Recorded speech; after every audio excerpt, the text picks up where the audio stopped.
bienvenida a todos una vez más, como cada último miércoles de mes.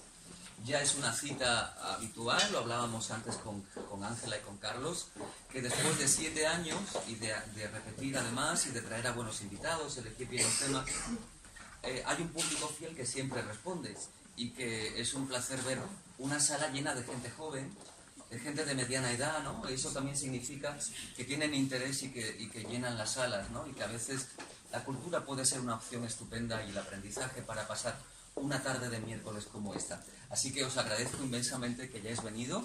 Los que estáis en el suelo, bueno, es un ratito de aprendizaje, así que también está bien y os pido perdón, pero eso significa que hay mucho interés. Y hoy tenemos como invitado, como ponente, como persona con la que charlamos, a Carlos San Martín, una de las piezas fundamentales de CIPSA. Junto a Ángela y junto al equipo interdisciplinar forman ya una familia suficientemente presente y muy conocida en la ciudad a nivel psicológico, terapeuta, sexual, y es muy importante además que ese proyecto siempre tenga el respaldo de la gente. Muy brevemente, antes de que Ángela comience la charla, les voy a hacer un esbozo rápido del perfil profesional de Carlos San Martín. Él es doctor de Medicina por la Escuela de Salud Pública de la Universidad de Maryland en Estados Unidos. Se licenció en Medicina y Cirugía en la Universidad de Cantabria, especializándose posteriormente en Sexología y Terapia de Pareja por la Asociación Española de Sexología Clínica en el Instituto de Sexología de París. Es además máster en Terapia de Pareja por la Universidad de Maryland y máster en Psiquiatría y Salud Mental por la Universidad Europea. Ha presidido congresos nacionales e internacionales de sexología y salud sexual y ha escrito medio centenar de artículos en revistas científicas de divulgación y capítulos en libros. Es investigador y autor de estudios de investigación como el Estudio Europeo sobre Confianza Sexual, desarrollado en 2011 en 12 países europeos. Ha sido durante 5 años director del programa Senda de Reeducación y Terapia para Hombres que ejercen la violencia en pareja, dependiente del gobierno de Cantabria, por el que pasaron más de 500 maltratadores. También fue director del máster de Agente para la Prevención e Intervención en Violencia Familiar del gobierno de Cantabria, en el que se formaron 400 profesionales de distintos ámbitos. Carlos ha hecho muchas cosas. Es una lista larga. ¿Y eso qué es resumida? Eso que siempre digo, por favor, resúmanme. Ha impartido más de 1 millar de conferencias, entre ellas también esta hoy, y cursos en el ámbito de la salud sexual, y colaborado con multitud de medios de comunicación, entre los que ustedes recordarán además su presencia en televisión. Profesor universitario en distintos máster y posgrados y actualmente director del máster de Sexología Médica en la Universidad Europea del Atlántico. Es secretario general y académico permanente de la Academia Española de Sexología y Medicina Sexual, coordinador del Grupo de Sexología de Semergen, Sociedad Española de Médicos de Atención Primaria, y cofundador y codirector del Centro Interdisciplinar de Psicología y Salud CIPSA. Acaba de ser nombrado director del Observatorio Nacional de Salud Sexual y ha ayudado como terapeuta, y esto es muy importante, a más de 4.000 pacientes en más de 40.000 consultas, en 24 años de práctica clínica como sexólogo clínico y terapeuta de pareja, y es uno de los especialistas españoles más reconocidos. Con lo cual, ¡ole ahí!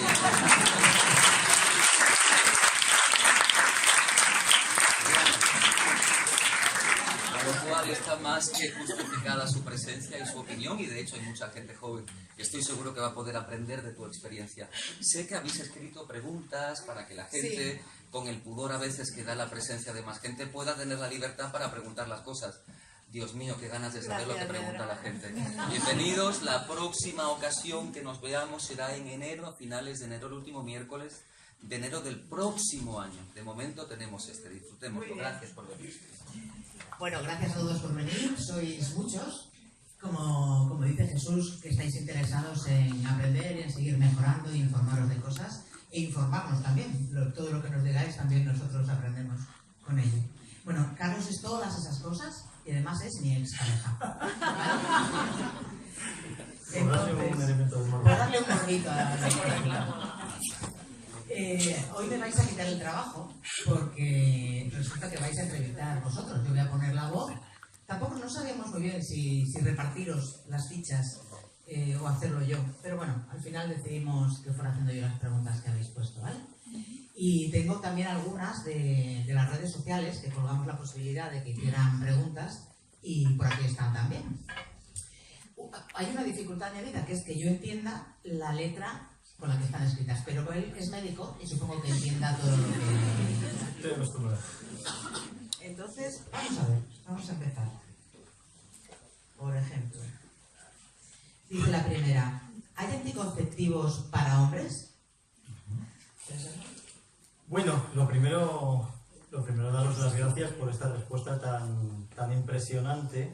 Impresiona después de 7 años que sigáis siendo tan fieles a este proyecto que por iniciativa y creación de Ángela se puso en marcha hace ese tiempo. Y bueno, esto es una autotrampa realmente.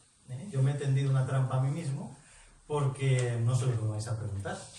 Entonces, esto es jugar sin red. Así que bueno, espero poder contestar razonablemente a todas las curiosidades que tengáis, pero también me vais a permitir que si en algún momento hay alguna pregunta que desconozco, pues lo diré con la misma naturalidad con la que intentaré contestar lo mejor posible a las que sí entren dentro de mi campo de conocimiento y de mi campo de experiencia. Porque ya digo, esto es una especie de autotrampa que nos hemos tendido. Bueno, empezamos con la primera de las preguntas. Y lo he hecho yo aleatoriamente, o sea, supongo como viene. Supongo que no nos va a dar tiempo a hacer todas, pero bueno, hasta donde lleguemos, ¿vale? También yo creo que sería interesante que si alguna persona que no ha tenido oportunidad de formular su pregunta o que a lo largo del desarrollo de las respuestas se vaya quedando con alguna curiosidad añadida, sería interesante que esto fuera un diálogo entre todos y entre todas, para de esa manera también el poder ser capaces de despejar todas las curiosidades que podáis tener en relación a los temas que vayan saliendo a lo largo de esta conversación. Bueno, me hablabas de anticonceptivos masculinos. ¿Cuánto se investiga en el ámbito y se ha investigado en el ámbito de la anticoncepción masculina? Creo que los chinos andan por ahí. Hay un estudio, una publicación reciente en una revista científica, en el Journal of Sexual Medicine, en la que se hace un primer ensayo de una primera píldora anticonceptiva para hombres. Todavía no tenemos resultados. Ha habido varios proyectos previos que no han sido muy exitosos, en los que realmente no se ha conseguido el objetivo, y si se conseguía el objetivo, se conseguía a costa de generar unos efectos adversos importantes y por tanto no pasaban los cortes, no pasaban los criterios y no llegaban ni siquiera a ser ensayos clínicos de fase 3, que es la más anterior a la comercialización de un fármaco. Por tanto, ese sigue siendo un ámbito de conocimiento y de curiosidad desde el punto de vista de la salud reproductiva, pero todavía creo que queda lejos poder encontrar un anticonceptivo efectivo para que el hombre lo utilice. Se está investigando. Hay líneas de investigación y de publicación abierta. Vale. ¿Cada cuánto tiempo puede tomar una mujer la pastilla anticonceptiva? ¿Cada cuánto? Sí. Bueno, yo le voy a dar un poco la vuelta a la pregunta. Una mujer no tiene... Hay una idea, y es la de descansar de la anticoncepción, ¿no? Quienes tomáis anticoncepción oral, se ha transmitido la idea de que la mujer, si está demasiado tiempo tomando anticoncepción oral, hay periodos en que tiene que descansar. Bueno, esto es un mito médico, esto es una leyenda urbana. Las mujeres pueden estar indefinidamente tomando anticoncepción, porque hoy en día la anticoncepción es suficientemente segura, no tiene efectos adversos reseñables y aporta además beneficios en muchos casos en cuanto a regulación del ciclo menstrual, en cuanto a eliminación de efectos desagradables de ese ciclo menstrual, como puede ser el síndrome premenstrual, o como puede ser la dismenorrea, el dolor o incluso la metrorragia, el sangrado excesivo, y por tanto hoy en día la anticoncepción es extremadamente segura y extremadamente eficaz, y no es necesario que haya periodos de descanso cuando una mujer se plantea este método. Además de todo eso, los anticonceptivos hoy en día sabéis que ya ofrecen muchas formas diferentes de administración. Ya no solo es la administración oral, tenemos los implantes que duran unos cuantos años, tenemos los parches, tenemos los anillos, y por tanto la forma de administración de un anticonceptivo para las mujeres es mucho más cómoda, mucho más confortable que allí cuando Pingus, por el año 58, descubrió la primera píldora anticonceptiva. ¿Cuántas cosas anticonceptivas para las mujeres? Menos mal que están investigando. Pero es que antes investigaban más los hombres, ahora las mujeres estamos en ciertos niveles ya académicos, etc. Bueno, debo decir, al hilo de ese comentario que yo antes ponía como ejemplo de la discriminación que había en el ámbito de de la evidencia científica y de la investigación médica la enorme diferencia que había en el número de publicaciones sobre sexualidad masculina y sobre sexualidad femenina. Con el boom de la Viagra en el año 98, la investigación en sexualidad masculina se disparó brutalmente y se quedó muy trabadita la investigación en la sexualidad femenina. Es más fácil para ellos. Pero quiero decir que ahora mismo se ha dado la vuelta a la tortilla. Y están saliendo, de hecho, ha salido hace unos cuantos meses al mercado un producto con indicación específica para una disfunción sexual, como es el dolor a la penetración. Y por tanto es la primera vez que hay un fármaco con indicación específica, efectivo, de administración oral, que se llama Sensio, que es el ospemifeno, el principio activo, cuya indicación es en mujeres que por la menopausia han tenido una atrofia vulvovaginal. Este medicamento lo que les permite es recuperar parte de la elasticidad, de la mucosa a nivel vaginal y reduce el dolor a la penetración, que es para muchas mujeres un efecto muy incómodo de ese periodo de tiempo. Por tanto, quiero transmitir el mensaje que cada vez se va investigando más en el ámbito de la salud de la mujer desde el punto de vista de su salud sexual y no solo de su salud reproductiva. Pues esto va ni pintado, parece que lo hubiéramos preparado. Perdona, quería preguntarte Sí. si la operación del hombre es reversible o no. La operación, la vasectomía, ¿te refieres?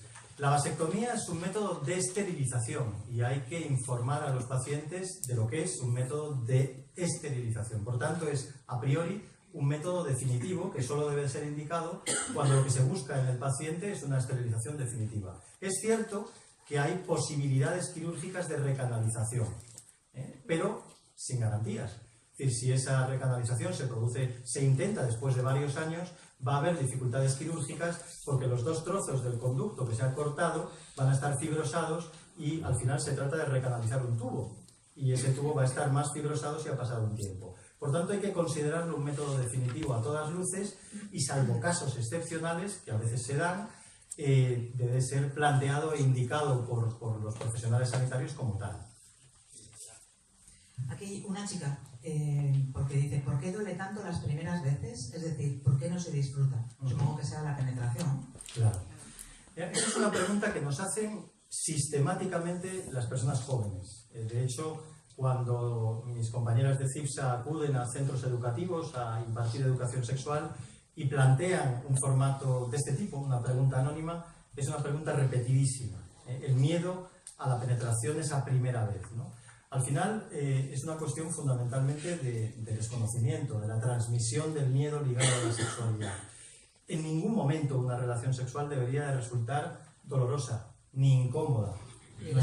Nuestro cuerpo está absolutamente preparado para disfrutar de la experiencia de la sexualidad siempre y cuando se parta de la premisa de que hay un adecuado grado de intimidad, de tranquilidad, de confianza, de seguridad. Si yo afronto esa primera vez con miedos, a nivel cognitivo, a nivel físico, si yo voy a estar ansiosa, eso va a generar incluso un efecto a nivel físico. Mi vagina, que es un músculo circular y además está formado por el mismo tipo de músculo que el músculo del brazo, es músculo estriado esquelético y por tanto es músculo contraíble voluntariamente, como respuesta a mi ansiedad se va a contraer. Y esa contracción involuntaria en mi vagina va a generar una sensación de incomodidad que puede llegar a producir dolor e incluso, que en los casos más extremos, puede generar un problema clínico que se llama vaginismo, que es la incapacidad para la penetración como resultado de ese miedo inconsciente que se traduce en la contracción involuntaria de la vagina. Pero el mensaje central es que el sexo no tiene por qué doler, no tiene por qué ser una experiencia dolorosa en ningún momento. Si está relajada, supongo que esta persona se está refiriendo a la ruptura del himen, ¿no? Entonces, está relajado y tal y igual, la ruptura del himen en sí mismo es doloroso, es muy doloroso, depende de cada uno cómo es. Hombre, indudablemente hay una variabilidad individual, pero también nos estamos encontrando en muchos casos que la ruptura del himen ha sido ya previa. Por ejemplo, si esa chica ha utilizado tampones a lo largo de su vida previa a las relaciones sexuales, no va a tener el himen íntegro. Y si lo tiene íntegro, va a ser un himen que se ha quedado atrofiado. Ya no va a tener el nivel de vascularización, de llegada de sangre necesario como para que produzca molestia o dolor. Por tanto, la experiencia brusco y cosas así también hay, se rompen fácilmente. Haciendo deporte, haciendo hípica, haciendo determinado tipo de deportes, muchas chicas tienen esa ruptura del himen. Debo decir también que eso tiene mucho de cultura, tiene mucho de mitificación, de esa idea sobre la primera vez desde nuestra tradición judío-cristiana, muy ligada a la pureza, muy ligada a conceptos absolutamente machistas que transmitimos y seguimos transmitiendo todavía. Incluso la cirugía estética ahora se está ocupando también de hacer estética en los genitales y hay una recuperación del INE. Sí. Como regalo de bodas, de no sé qué rollo. Bueno, regalan el INE. Sí, eso. Bueno, o hay tratamientos. De hecho yo imparto un par de clases en un máster de ginecoestética de la Universidad de Barcelona. Es así como se llama esa rama de la ginecología, ginecoestética.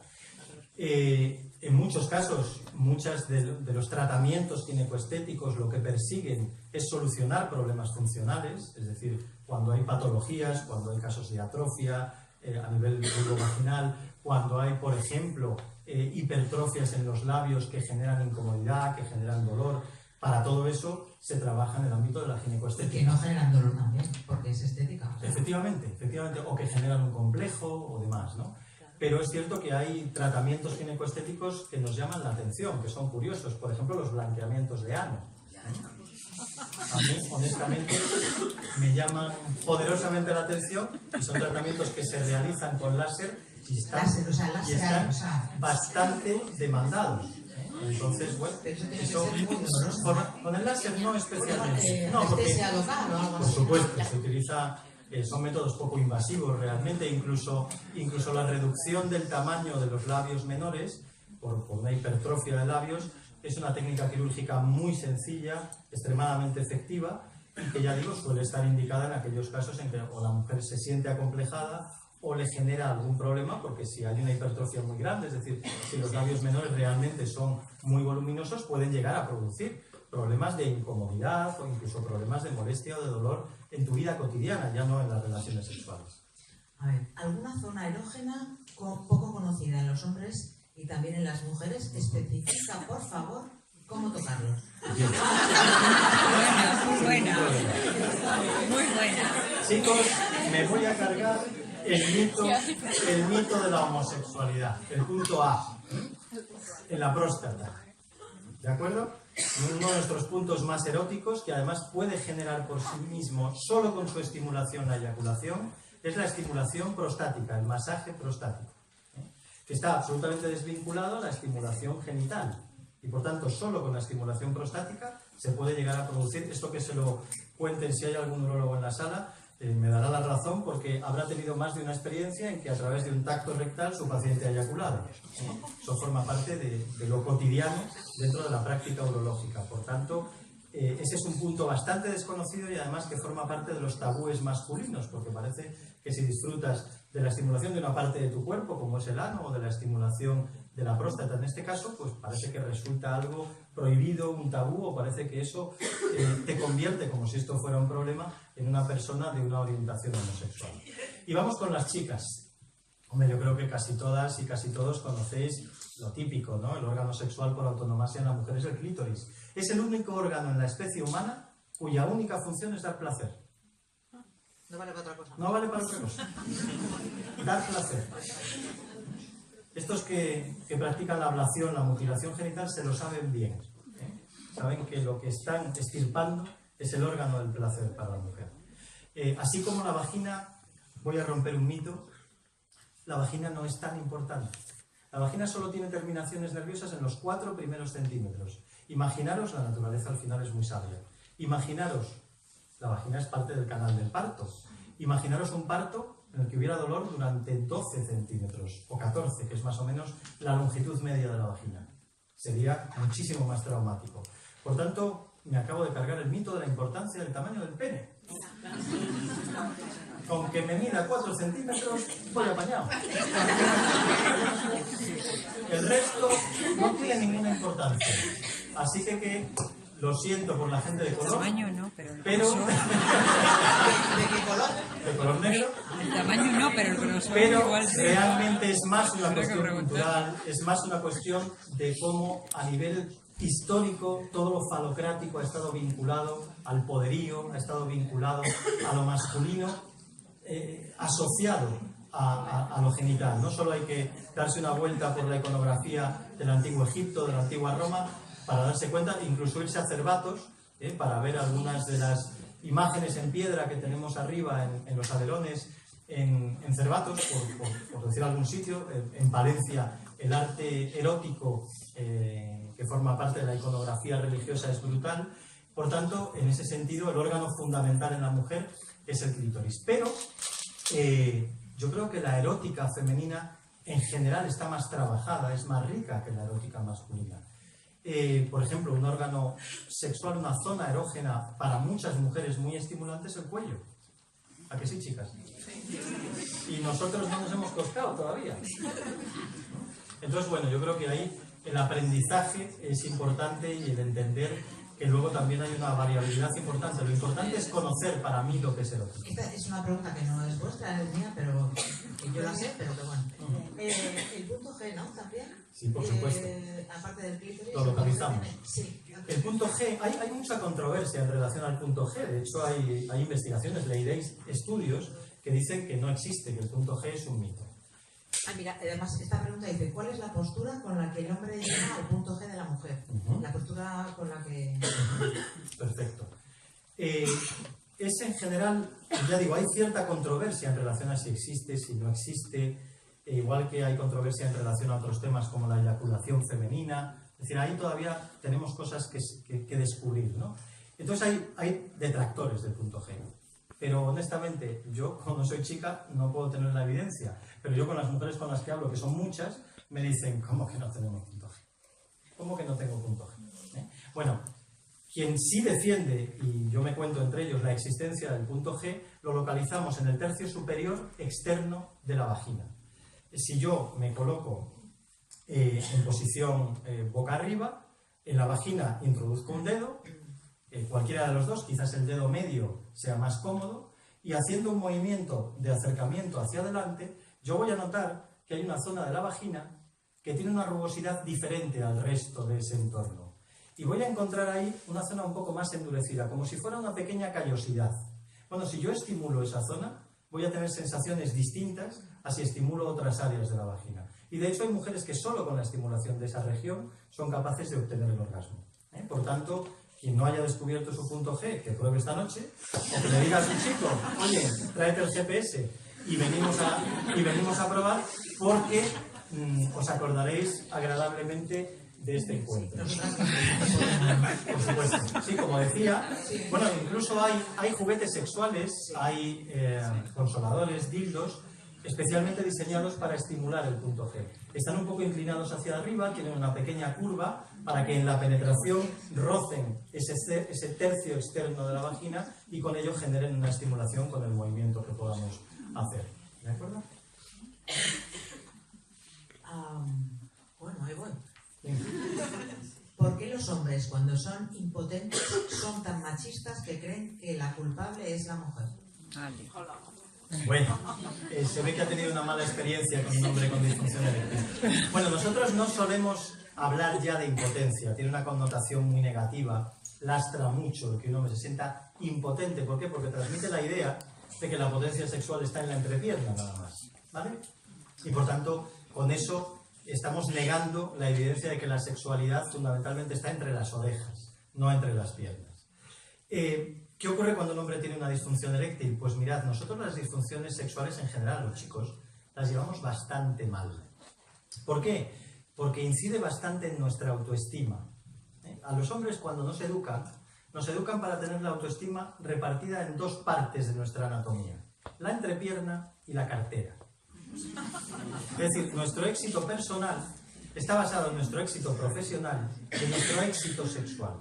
Parece que por el hecho de tener cola ya tenemos que ser auténticos fenómenos en la cama, saber lo que les gusta a nuestra pareja sin ningún tipo de aprendizaje. ¿Qué hace? ¿Qué transmite? Hombre, lo estoy contando de una manera relajada, pero realmente esto es así. Cuando tú tratas a un hombre con una disfunción eréctil, a veces le tienes que tratar primero de su depresión antes de empezar a tratar su disfunción eréctil. Y algunos de las médicas que estáis aquí sabéis que es verdad, que os ha pasado en alguna ocasión. Por tanto, el impacto emocional que genera en un hombre un problema sexual, una eyaculación precoz, una disfunción eréctil, es brutal. ¿Y a veces qué hacen? Proyectar. Me es más fácil echarle la culpa a la otra persona. Por cierto, cuando además me encuentro con que puede que parte de la interpretación que le demos al problema es que también ella se echa la culpa. Porque la mujer de un hombre con una disfunción eréctil, ¿sabéis cuáles son las dos cosas que más frecuentemente piensan? ¿Es que ya no le gusto o es que tiene a otra? Autorreferencial. Es decir, la mujer maneja la culpa con una fluidez extraordinaria. Entonces nacéis con culpa. De serie. Y entonces cualquier cosa que pase a vuestro alrededor, agujero de la capa de ozono. Eso se aprende.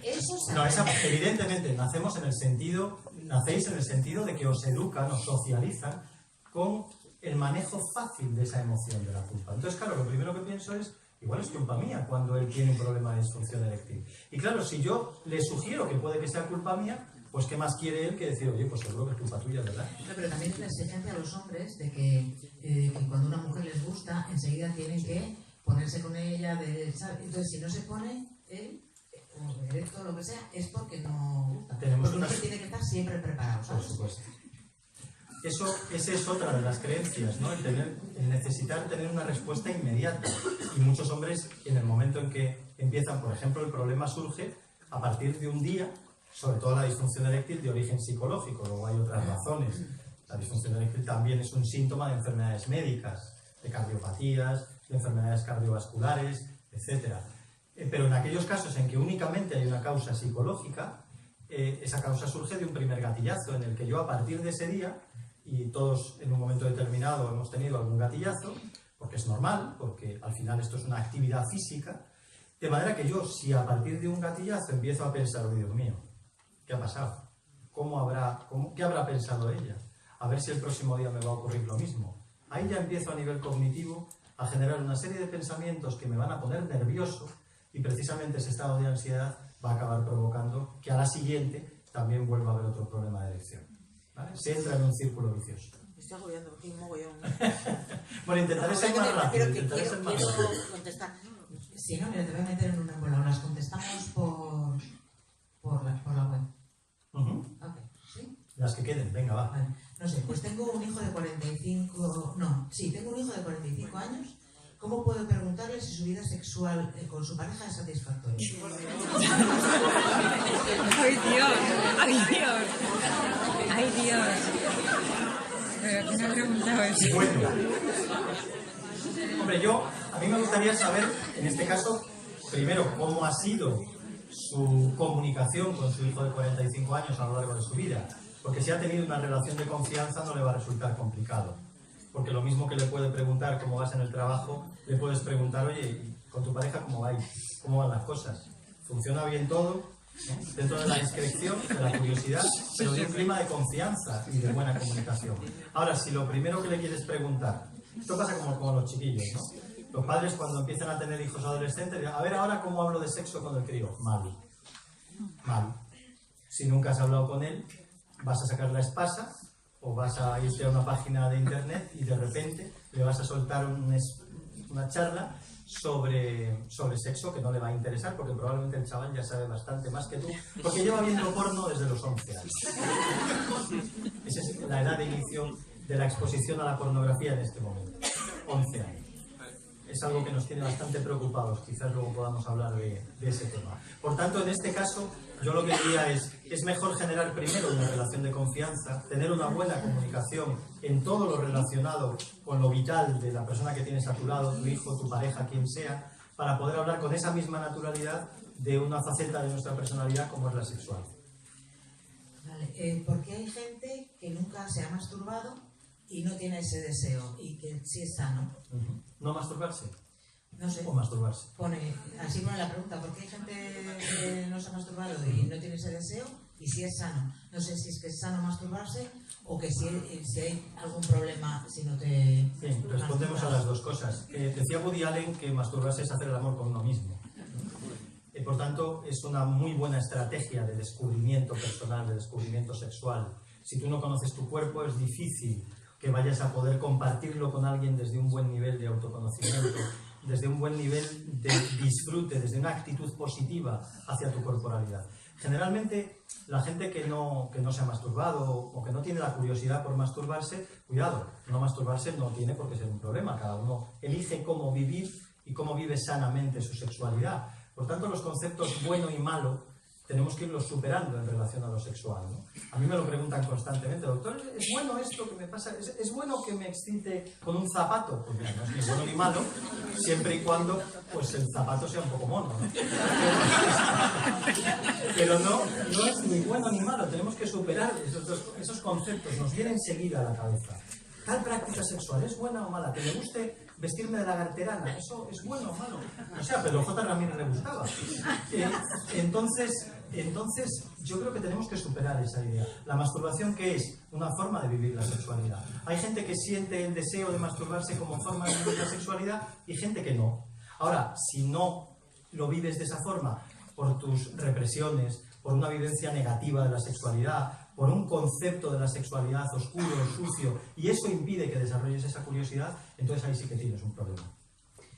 Dice, a una persona que no le apetece mucho el sexo, ¿qué tipo de estímulo o motivación es aconsejable darle? Recuerdo una frase que decían los abuelos, bueno, es muy machista y no lo voy a decir. O darías.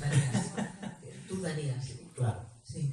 Bueno, yo creo que el tema del deseo es uno de esos grandes temas de controversia, ¿no? Porque de hecho es uno de los grandes temas de consulta.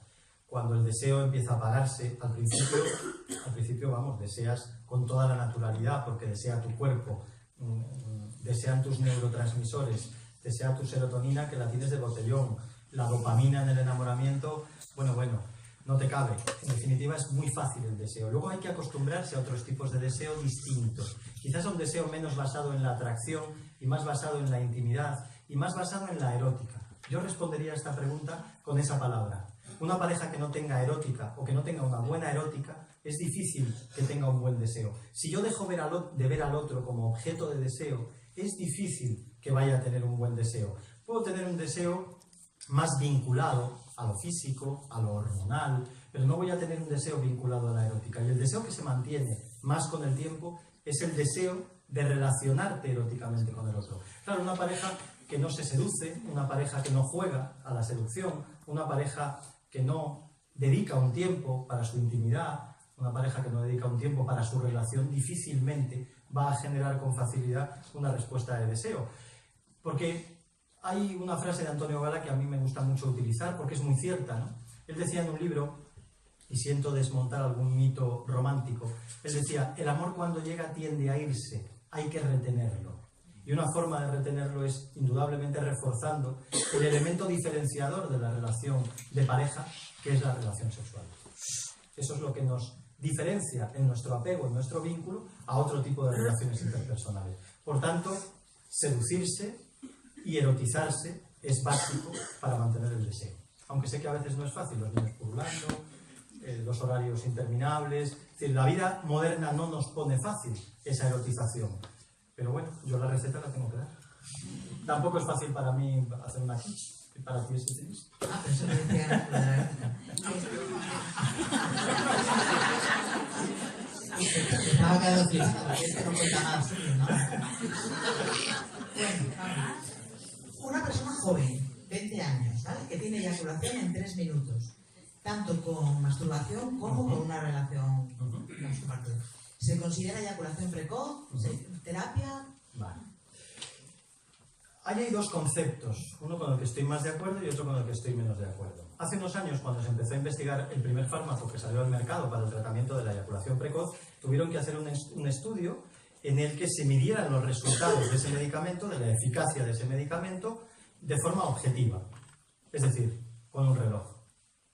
De hecho, yo que participé en el ensayo clínico, tenía que proponerles a los pacientes, imaginaros el papelón, un start and stop. Es decir, dele al start y dele al stop. A ver cuánto dura usted. Entonces ahí se estableció un concepto clínico nuevo que en inglés se llama IEL, que es el tiempo de latencia intravaginal eyaculatoria. Es decir, cuánto un hombre aguanta en la vagina con un movimiento coital antes de eyacular. Y entonces ahí se estableció como línea de corte los 2 minutos. Hombre que eyacula en menos de 2 minutos tiene eyaculación precoz. Esto los sexólogos pusimos el grito en el cielo. De hecho, yo me pegué con unos cuantos guiris en un congreso porque ellos desde el ámbito de la urología, claro, querían medir. Y nosotros los sexólogos que decíamos que esto no es una cuestión de tiempo, que esto es una cuestión de capacidad de control. Es decir, el haber aprendido a controlar el reflejo eyaculatorio, a diferencia del reflejo rotuliano, el del martillito, es un reflejo controlable a voluntad, aprendible a controlar. Una persona, un hombre con eyaculación precoz, ¿qué le ha pasado? Pues probablemente que su aprendizaje en eyaculación ha sido muy rápido. Las primeras veces pues ha buscado masturbarse rápido porque ha sido del baño, para que no me pille mi madre, o ha sido con una chica en el portal, porque al final mira que si viene un vecino, y ha desarrollado un aprendizaje de no control. Cuando ha llegado a la vida adulta o a la vida sexual, ¿qué pasa? Que quiere controlar y no sabe, y no puede cómo. Y además también sabemos que hay un factor constitucional, es decir, lo mismo que hay personas que tienen un umbral al dolor más alto o más bajo, hay hombres que tienen un umbral eyaculatorio más alto o más bajo. Es decir, que su tendencia fisiológica es a eyacular más rápido, con lo cual necesitarían un mejor aprendizaje en el control eyaculatorio. ¿Lo entendéis bien? Entonces, tiempo. Puede que haya un hombre que con 3 minutos está apañadísimo porque su pareja en unos se ha corrido 3 veces, y puede que un hombre que aguanta 5 minutos, su pareja todavía se esté limando las uñas. Entonces, ¿de qué depende? Del ajuste sexual. Un hombre que es capaz de controlar, de decidir sobre su reflejo, en qué momento consigo o no consigo subir mi nivel de excitación, va a aguantar razonablemente durante un tiempo. Digo razonablemente porque también a veces nos llega un paciente que nos dice: doctor, tengo un problema de eyaculación precoz, solo aguanto 20 minutos. Y yo le digo: siéntate aquí y dime cómo. Hay una... Para que una relación sexual sea satisfactoria, ¿es necesario llegar al orgasmo? Porque a mí me hace mucha gracia lo del tema de los preliminares. O sea, los preliminares significa que seguimos fijándonos en que el orgasmo es el objetivo final. Y la penetración. Es el La modelo. Entonces son preliminares, no son preliminares, son sexo, ¿verdad? Juegos sexuales. Lo que pasa es que tenemos un modelo culturalmente muy aprendido, muy interiorizado, que por cierto la gente joven no estáis cambiando el mundo, siento decíroslo. Ahí, en eso. Quiero decir, estáis cayendo un poco en los mismos patrones, ¿no? El modelo coitocéntrico. El sexo bajo la idea de que lo importante del sexo es meterla, la penetración. El resto, con un objetivo, es un sexo finalista. El objetivo es llegar al orgasmo. El resto de la erótica, el resto del placer, el resto del cuerpo, son preliminares, como dice Ángela. ¿Por qué una relación no puede ser extraordinariamente placentera sin contacto genital? De hecho, nosotros... Eso me parece algo de una intimidad absolutamente íntimo bastante y absolutamente erótico, claro, y absolutamente excitante. De hecho, nosotros cuando trabajamos en terapia hay una técnica que se llama focalización sensorial, que empleamos mucho, que consiste en erotizarse. Les prohibimos a los pacientes que tengan contacto genital. Les obligamos a que se redescubran corporalmente y a que se aprendan a disfrutar corporalmente. Yo les suelo decir a mis pacientes que el objetivo del sexo es disfrutarse y que cualquier forma de disfrutarse es válida si entra dentro de los límites que ellos establecen. Tenemos que sacarnos de la cabeza esa idea coitocéntrica de que el objetivo último es llegar a un punto. Ese es el modelo atlético que también le llamamos. Claro, ¿qué ocurre? Que si yo no llego a ese objetivo me siento frustrado porque es como si yo me marco una meta y no llego a esa meta. Yo pongo el ejemplo de esto, es como el que sube el Everest, 8.000 y pico metros creo, con unas orejeras sin mirar el paisaje. Luego llegas arriba y dices: ah, qué bien se está aquí, pero qué frío hace aquí. Me bajo otra vez. Estoy un ratillo y me bajo. No disfruto del viaje, no disfruto del placer de la travesía. Y el sexo tiene que estar vinculado a una palabra magnífica que hemos demonizado mucho, que es la palabra placer. El único objetivo del sexo es el placer físico y emocional. El único. Igual que el clítoris tiene como único objetivo el dar placer a la mujer. Por tanto, tenemos que reivindicar el placer sexual como forma de humanizarnos y como forma de relacionarnos sanamente. Porque el sexo, quizás haya alguna pregunta en ese sentido, no tiene más que ventajas desde el punto de vista médico y desde el punto de vista saludable. Luego, si queréis, si no surge, ponemos algunos ejemplos. Mira, una cosa como muy típica. ¿Es bueno el sexo antes de realizar una actividad deportiva de competición? Porque, bueno, aquí hay confusión. Cuando yo jugaba al fútbol nos prohibían tener relaciones sexuales antes de jugar, antes del partido, ¿no? Todavía esto en algunos países se hace. Esto es una... Estamos entre amigos. Esto es una gilipollez como la copa de un pino. El sexo es una actividad saludable, liberas endorfinas, te quedas relajadísimo, a gustito. Por tanto, de hecho, hay entrenadores que ya se plantean llevar a las concentraciones el día antes del partido a las parejas de sus futbolistas o de sus deportistas. Cosificación de la mujer. Absolutamente, cosificación. Porque han visto que realmente manejan mejor las situaciones cuando el hombre no tiene una sensación de prohibición, una sensación de negativización de un deseo que es perfectamente lícito. Por tanto, yo creo que ese es un mito que tenemos que superar, aunque insisto, todavía revolotea por ahí esa idea. Preguntan las ventajas e inconvenientes de las bolas chinas. Ventajas e inconvenientes. Hombre, el mayor inconveniente que puede tener es que no sea una bola china que esté suficientemente regulada, es decir, que la compremos en un chino, por ejemplo.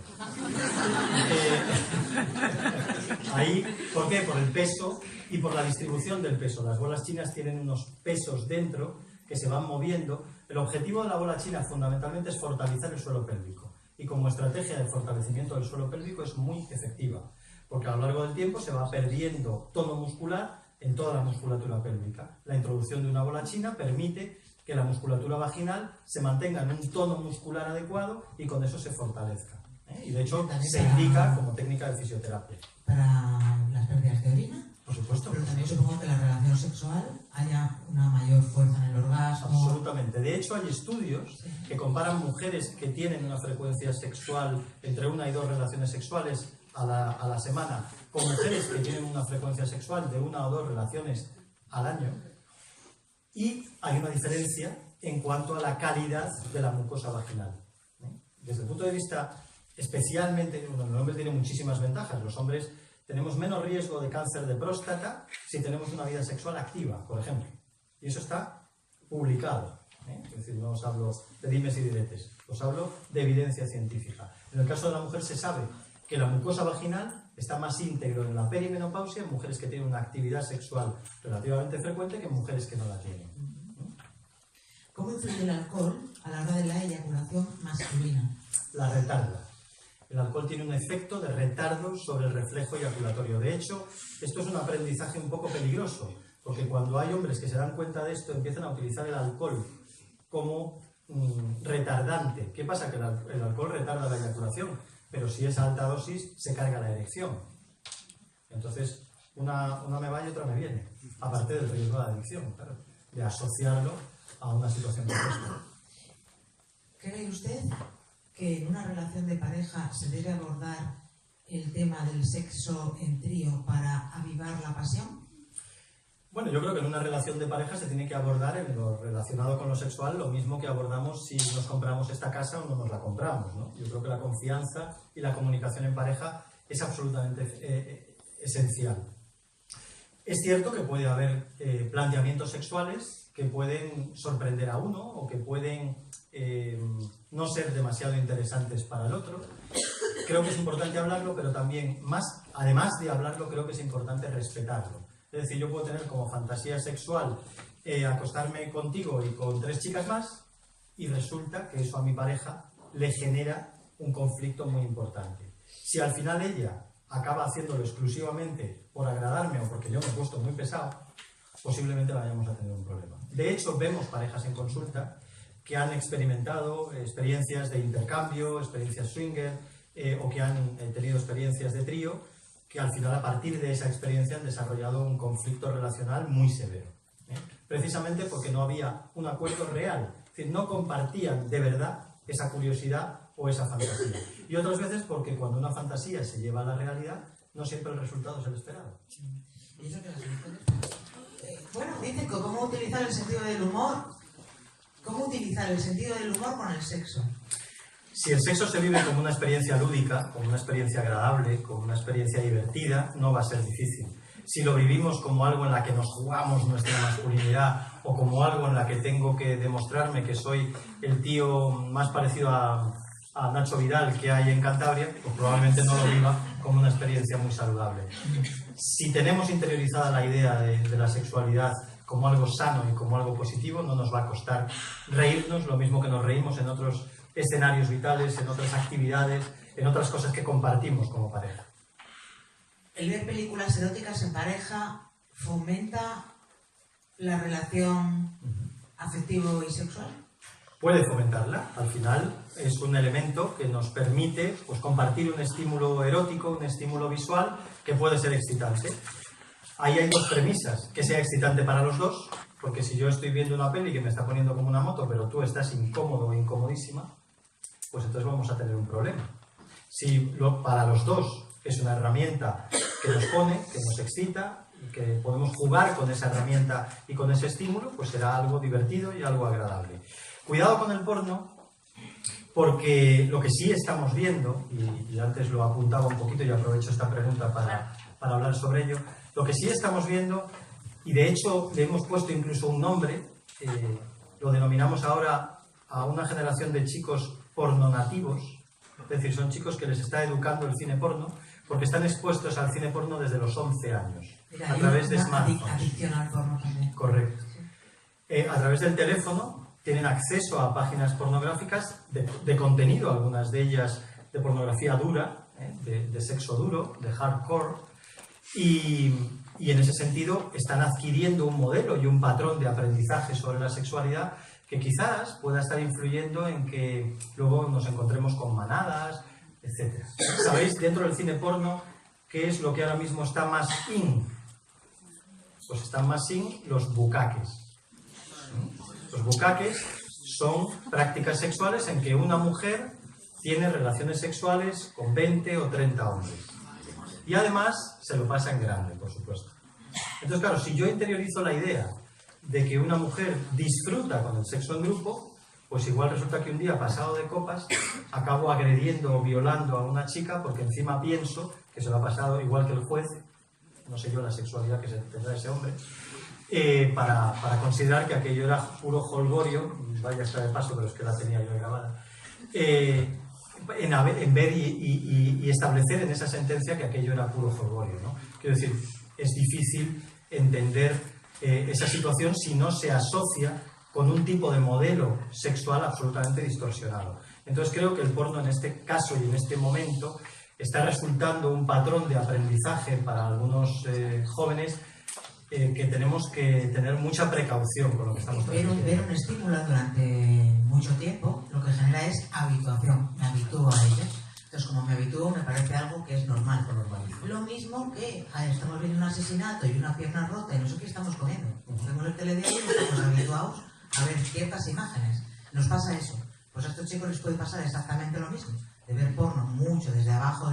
Y este tipo de porno, además. Sí, claro, pero es que normalizan la situación. ¿No? Es una cosa que lo viven como nosotros comemos con el telediario, ¿no? Claro, y al final también se reafirma ese mensaje coitocéntrico que yo decía antes, porque el cine porno, evidentemente, de erótica tiene cero fantasía. Aún es muy machista, de todas formas. Es cada vez más machista. Hay porno para mujeres que yo recomiendo a los hombres. Por favor. Sí, pero desgraciadamente tiene poca difusión todavía, tiene poco éxito, pero el porno cada vez es más machista. El porno es más machista. Incluso desde el punto de vista técnico, cómo se hace hoy en día el porno, técnicamente es absolutamente machista. Intenta reproducir situaciones en las que el observador perciba que el juego sexual le está estableciendo la actriz con el propio espectador. Si os fijáis en las cámaras, en los planos que se sacan desde esa perspectiva. ¿De acuerdo? Por tanto, no es que sea machista, es que vamos a peor en ese aspecto. Bueno, hablan del tabú sobre el sexo anal, por ejemplo. Hay varias sobre el sexo anal, porque tanto tabú está.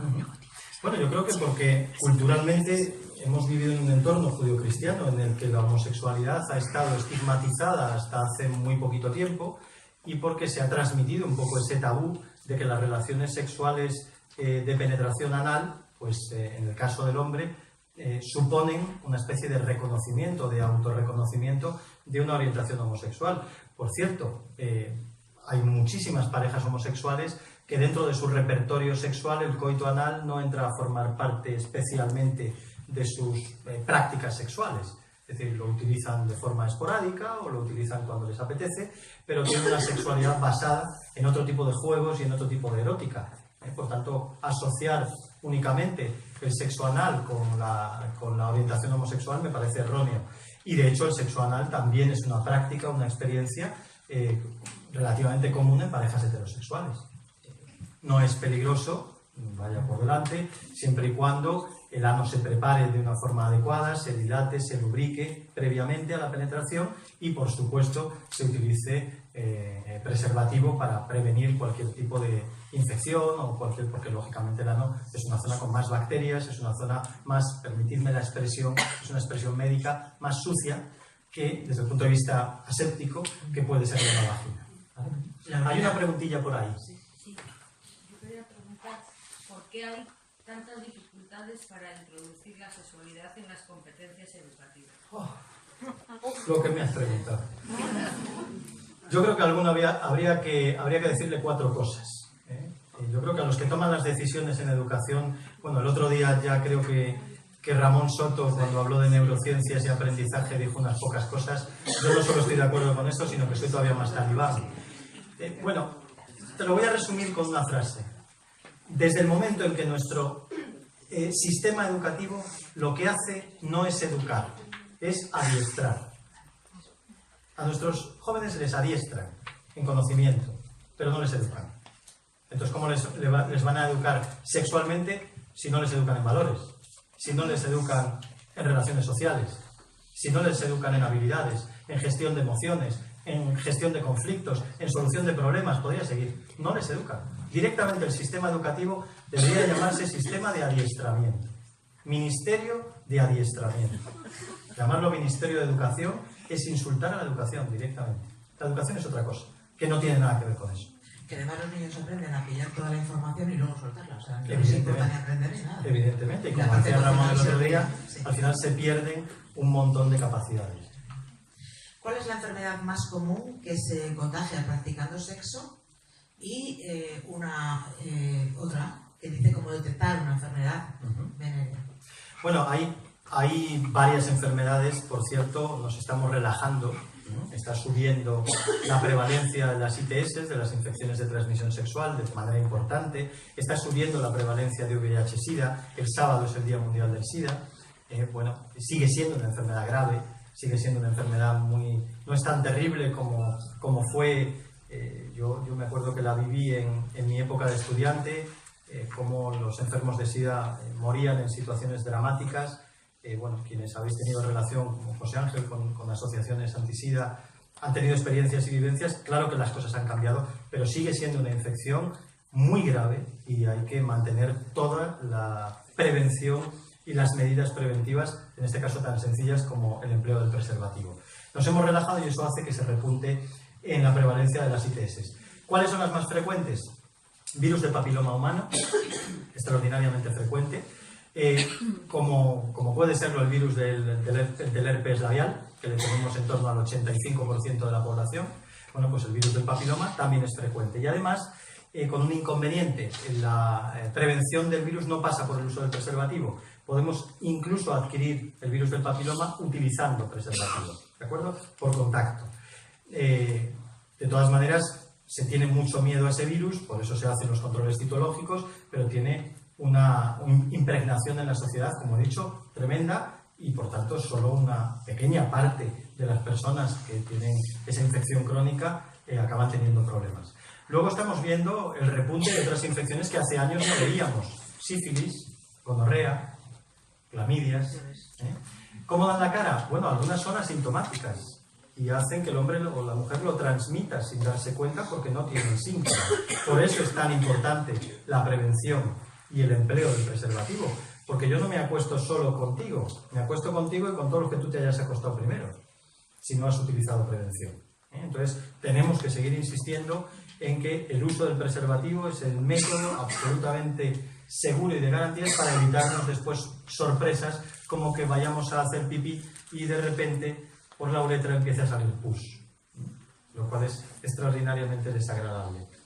O sangre.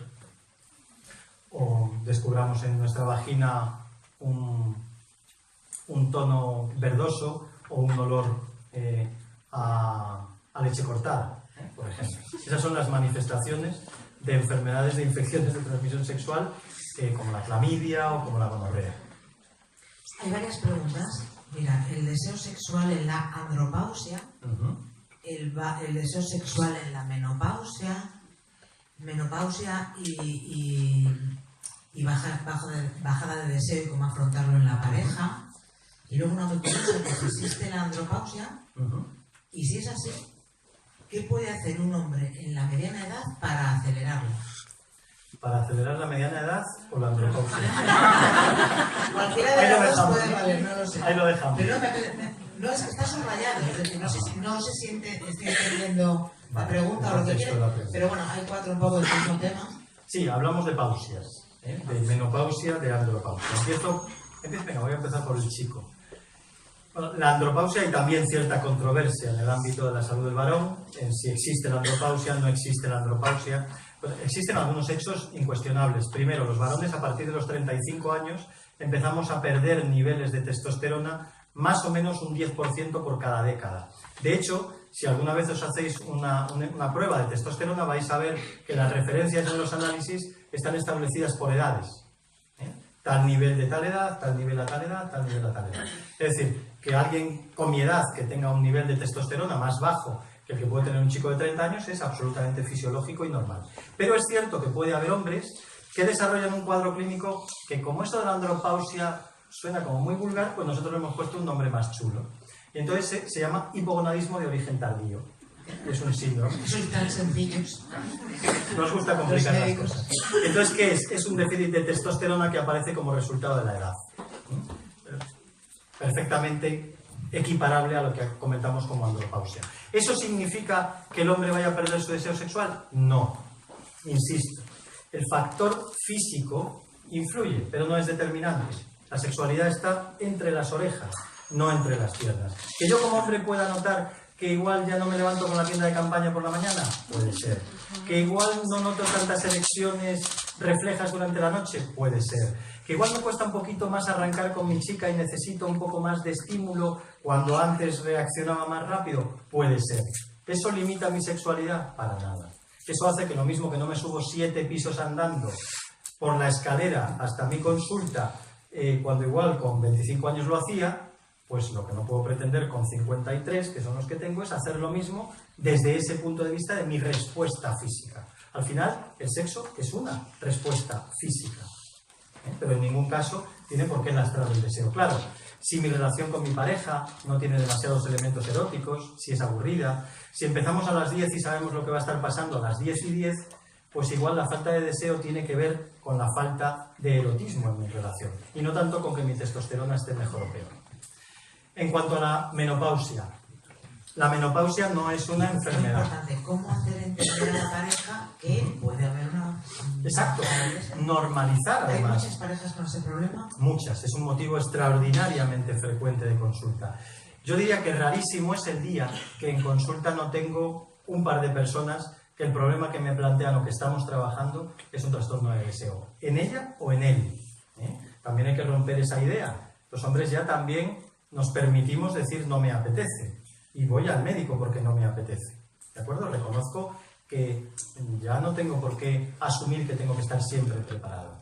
Entonces, al final, ese es un elemento que lleva generalmente implicados muchos más factores relacionales. Tiene que ver con su erótica, incluso con su relación personal. Si yo no tengo muy buen rollo con mi pareja, en lo personal difícilmente voy a tener una buena relación, difícilmente voy a desear a alguien a quien no siento un aliado, con quien no tengo una buena intimidad. Y desde el punto de vista... Sí, perdón. Sí, no, porque yo creo que quizás quieren decir más a nivel hormonal y tal, y cómo hacer entender eso a la pareja, que no es que yo no te quiera, que no es que, ¿sabes? Sino que es que no me sale. Claro. Porque bueno, claro, cuando las hormonas, también hay alguna otra pregunta que dice por qué las personas a veces vamos muy calientes y otras no. ¿Sabes? Que tiene que ver, claro, con las hormonas, supongo. Claro, hombre, si yo tengo ese síndrome de hipogonadismo de origen tardío, me lo van a diagnosticar a través de una analítica de testosterona, me van a poner un tratamiento que va a ser un suplemento de testosterona, un gel, un parche y con eso me van a tratar. Se supone que en el momento en que se normalizan mis niveles de testosterona, mi deseo físico va a normalizarse también. Evidentemente todo esto poderlo hablar con la misma naturalidad con la que hablamos de si lo que tengo es el colesterol alto y tengo que tomarme un hipolipemia alto. ¿De acuerdo? En el caso de la mujer, primero, la menopausia no es una enfermedad. La menopausia es una etapa de la vida en la que se producen una serie de cambios, fundamentalmente de carácter hormonal, y en la que esos cambios pueden generar a veces algunas dificultades. Pero también en otras ocasiones puede generar una respuesta extraordinariamente positiva. Por ejemplo, hay mujeres que después de la menopausia se sienten liberadas en lo sexual porque ya no tienen el miedo al embarazo o porque ya no tienen por qué tomar anticoncepción. Y eso les genera una sensación de liberación sexual que hace que vivan su sexualidad de una forma sana. De todas maneras, en ese sentido, solemos utilizar una máxima. Si tú has tenido previamente a la menopausia una vida sexual saludable, muy probablemente después de la menopausia vayas a tener una vida sexual saludable. Ahora, si tú te has tenido una vida sexual un poco negativa, un poco frustrante, un poco satisfactoria, o si hace tiempo que ya tu pareja no te apetece mucho y lo vives más como una obligación, no esperes llegar a la menopausia y estar estupendamente bien, a no ser que hayas cambiado de pareja, que también puede ser. Y eso genere una reactivación en tu erótica, en tu interés por el sexo, etcétera, etcétera. Pero también es cierto que el tema de la fluidez en la vagina, etcétera, el que se seca, La lubricación, zona por y supuesto, tal, sí. hay dolor en la mujer. Y aún que se echen gel, a veces hay dolor también. Sí. Entonces, el que el hombre entienda que eso no es una falta de amor o de que no te desee, pero que es que me está doliendo o que ya no tengo tanto deseo, pues por el tema de las hormonas, que no me llama tanto. Volvemos a la comunicación, ¿no? Si yo eso lo vivo como algo silencioso, como algo de lo que me tengo que avergonzar como mujer, fíjate, ya ahora me duele o no lubrico lo suficiente, evidentemente eso no va a ayudar a la relación. Si yo soy capaz de transmitirlo a mi pareja con normalidad, con naturalidad, igual que le hablo de si me han descubierto Sí, pero el es que colesterol igual no alto. lo entiende. No lo entiende. Bueno, yo creo que cuando las cosas se dicen desde la naturalidad, se Estoy hablando de una explican, amiga, una persona. se explican, pues es más fácil de entender.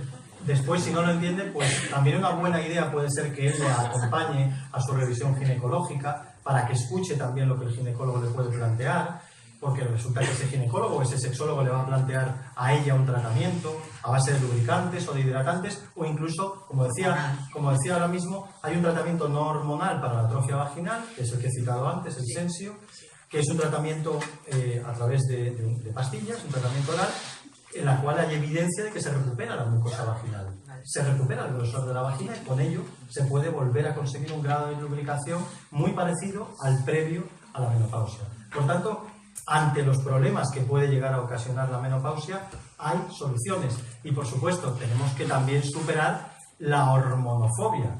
Es decir, hay muchas mujeres que se benefician de un tratamiento hormonal sustitutorio en el que los riesgos que tradicionalmente hemos pensado que había no son tales, en el que no asumen tanto riesgo a un cáncer de próstata, de mama o a un cáncer de útero. En definitiva, estamos hablando de terapias efectivas que llevan mucho tiempo usándose y que a muchas mujeres les supone la vivencia de la menopausia de una manera absolutamente aliviada. Bueno, aquí hay una que dice, ¿qué opinas tú de los amantes? ¿Qué opino yo de los amantes? Bueno, vamos a ver, aquí todo el mundo es muy fiel. Vamos a hacer Sois todos muy fieles, ¿verdad? Amantes y amantas. Y amantes.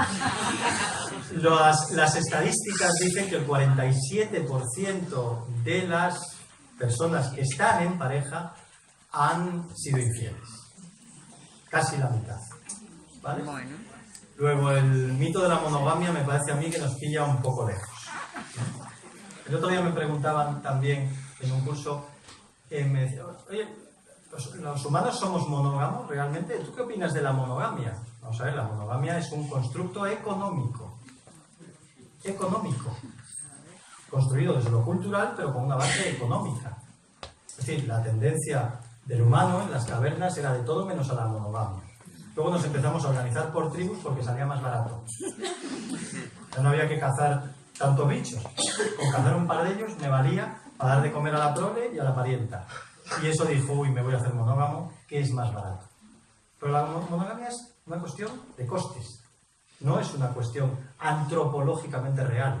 De hecho, la tendencia de la mujer es a encontrar varones genéticamente efectivos y eficientes para darles una prole suficientemente, desde el punto de vista genético, capaz de mantenerse y de sobrevivir. ¿Vale? Por tanto, la mujer va a atender a esa diversidad y el hombre va a atender a expandir su semen siempre que pueda y donde pueda. Pero Eso es lo que antropológicamente tenemos escrito en nuestro código genético. El resto es cultura. Que no ¿por la qué nos juzguen. gustan más los culturistas que los intelectuales? Bueno, hay Helen Fisher, que es una antropóloga. Ahora, antes para sobrevivir, sí eran los fuertes, cazaban, pero ahora no. Ahora es esta, ¿no? Sí, pero bueno, depende un poquito ahí de todavía lo que sobreviva. Iba a poner el ejemplo de Helen Fisher, que os recomiendo que si no conocéis sus trabajos, porque son trabajos de divulgación en el ámbito de la antropología sexual, es la antropóloga sexual más importante del mundo y ha investigado un montón. Y bueno, tiene mucha presencia además en redes sociales y demás. Y entonces ella argumenta de una forma científica todo esto, ¿no? Incluso ha hecho estudios interesantes en relación a por qué elegimos determinados patrones. ¿Por qué hay una mujer que se siente más atraída hacia una persona musculosa, hacia un hombre musculoso, o se siente atraída hacia un hombre intelectual? Porque hay ciertos valores que generan ese interés. Y además ha hecho estudios a través de resonancia magnética y a través de técnicas de PET, de potenciales, a través de los cuales ve que se activa una zona del cerebro en la cual se aloja parte del deseo cuando se expone a la mujer al estímulo de una tipología determinada de hombre. Por tanto, no olvidemos que somos animales y que como animales respondemos a códigos antropológicamente escritos. Y el deseo y la atracción, sobre todo en ese plano físico, está muy mediada por esos códigos. Por tanto, lo de la monogamia, ya digo, luego la estadística, todo el mundo es muy fiel, Pero bueno, entonces a ti los amantes, ¿qué te parecen, bien o mal? me parecen una realidad y me parecen un problema para mucha gente. Porque, y hablando un poco en serio, lo que una situación de infidelidad es capaz de provocar, la tormenta tan brutal que es capaz de provocar, el sufrimiento tan tremendo que es capaz de provocar en una relación afectiva, es algo con lo que convivimos los terapeutas todos los días, ¿no? Por tanto, el manejar una experiencia de infidelidad, por cierto, la mayor parte de la gente dice, a mí si mi pareja me fuera infiel, le pongo las maletas en la puerta. Muchas veces. Vuelvo a la estadística, 47% de infidelidades, 31% de divorcios. Por lo menos un 10% traga. Pero sí, es una situación a veces muy dolorosa, que desestructura mucho a la pareja, es una pérdida de confianza y a veces es una señal. A mí no me deja de sorprender, ahora voy contigo, a mí no me deja de sorprender cómo a veces se revelan las infidelidades. Antes era el carmín en la camisa, que hace falta ser torpe para no verte la mancha del carmín. Torpe. Ahora es que me he dejado el móvil en abierto, con el chat, con mi amante, en el que nos decimos unas burradas estupendas, que es que parece que te lo estoy dejando para que lo veas. Bueno, es que a veces te lo estoy dejando para que lo De veas. forma inconsciente puede ser. Lo que yo sí, no sé, a lo mejor el amante no es el que tiene la culpa, ¿no? Porque es más fácil echar la culpa a alguien que no conoces Por supuesto. que a tu pareja. Por supuesto. Porque tú imagínate que la otra persona está soltera o soltero y ella no tiene ningún compromiso. Generalmente O sea, el amante es saltado el compromiso. el que menos tiene que ver con todo esto. Por eso te digo. Y a veces el amante es el engañado. También. Al que se le llena de promesas, el que también sufre mucho porque se le plantea una expectativa que desde el primer momento la otra persona sabe que no va a llevar a la práctica. El mundo de la infidelidad a veces es un poco perverso y es complejo, porque también para muchas personas les resulta muy difícil manejar sus emociones cuando se ha enganchado a una relación, cuando racionalmente sabe lo que está haciendo, pero emocionalmente es incapaz de contener el deseo, es incapaz de contener la atracción. Entonces, mucha gente se vive en esa ambivalencia y lo pasa muy mal en esa ambivalencia, porque sabe que está haciendo daño, pero por otro lado es incapaz de gestionarlo y de manejarlo, y además te dicen, pero si yo manejo todos los aspectos de mi vida, pero esto se me ha ido totalmente de las manos. No soy capaz de controlar esto. Una pregunta en vivo. Sí, estabas hablando del instinto animal, de que somos animales. Y quería saber un poco qué opinas sobre el olor en sí, las ferormonas, o incluso la respiración, el aliento, el acercarse desde ahí, y eso, ¿no? Esa parte. Espera, le voy a complementar porque tengo una en la mano, es que es una casualidad. La sexualidad vivida desde un lugar de no cubrir necesidades físicas, ¿no? Un poco en la forma de ser una comunión, sexo tántrico, sensualidad, y por completar un poco lo que ha dicho ella, que es diferente, pero Correcto. puede tener que ver. Bueno, va en la línea de la palabra que decíamos antes, la erótica, la sexualidad entendida como erótica, la sexualidad entendida como encuentro, la sexualidad entendida como fiesta de las sensaciones, como fiesta de las emociones, el acercarme a ti y ponerme berraco por tu olor y excitarme solo con verte.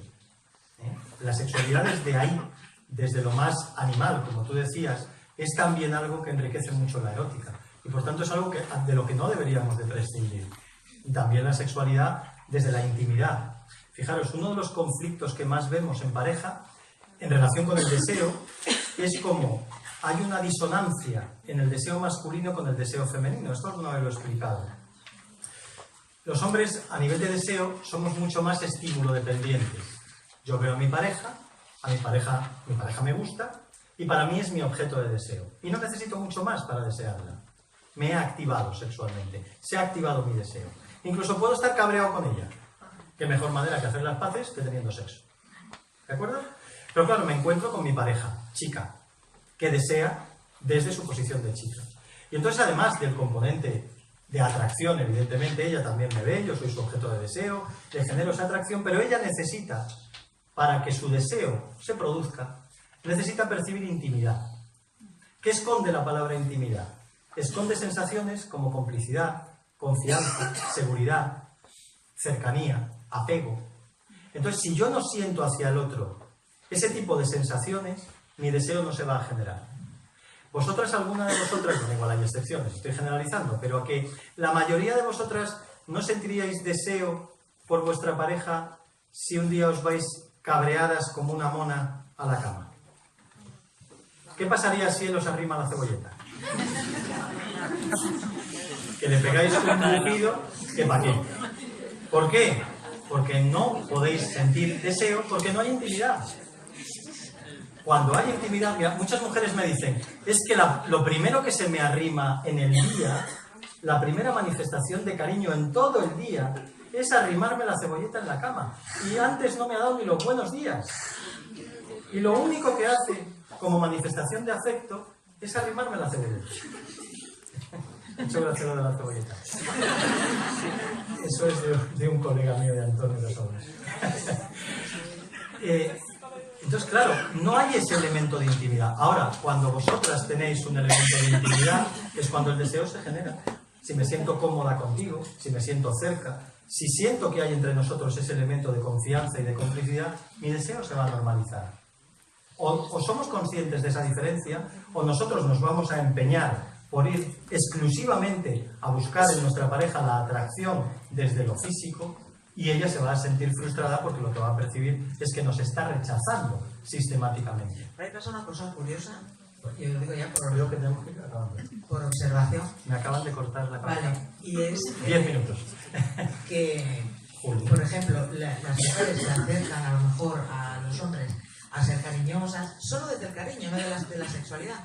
Entonces el otro le pega una subida de excitación y ¡pum! Va. Entonces, acabamos a lo mejor no dejándonos. Exacto. ¿Sabes? Porque si no se va a excitar y todo Esa Ángela, hay que decirle que no. esa Ángela es una dinámica constante. Por eso te digo que te lo Constante. cuento frecuente. En las parejas en que hay problemas de deseo, eso que acaba de contar Ángela es constante. Se crea un círculo de evitación. Y entonces incluso llega el momento en que la mujer no se atreve a acercarse ni para darle un abrazo, porque teme que él lo interprete como una atracción sexual, y evidentemente en ese momento no sabe si va a estar disponible, no tiene ni idea. Por cierto, yo creo que también tenemos que entender el deseo de una manera más flexible, no siempre desear desde la atracción. El deseo desde el por qué no. Igual empiezo y no sé, igual resulta que luego lo único que me apetece es que me arranque la espalda, pero ¿y si resulta que luego poquito a poco voy deseando? ¿Por qué me voy a perder el deseo? ¿Por qué tengo que partir de la premisa de que solo puedo tener sexo si previamente siento claramente reconocible mi deseo? Porque el deseo no puede llegar desde la aproximación, desde la erótica, poco a poco. O no llega. O no llegar. Y si no Porque llega... si no, igual no nos acercamos. Y si no llega a darme el permiso a disfrutarte de otra manera, desde lo erótico o desde que me des un masajito en la espalda, que me gusta mucho cuando lo haces. Igual hacemos alguna de la página, ¿no? Vamos, de las redes. Na na na na na na na na na na na na na. I just can't get you out of my head. Boy, your loving is all I think about. I just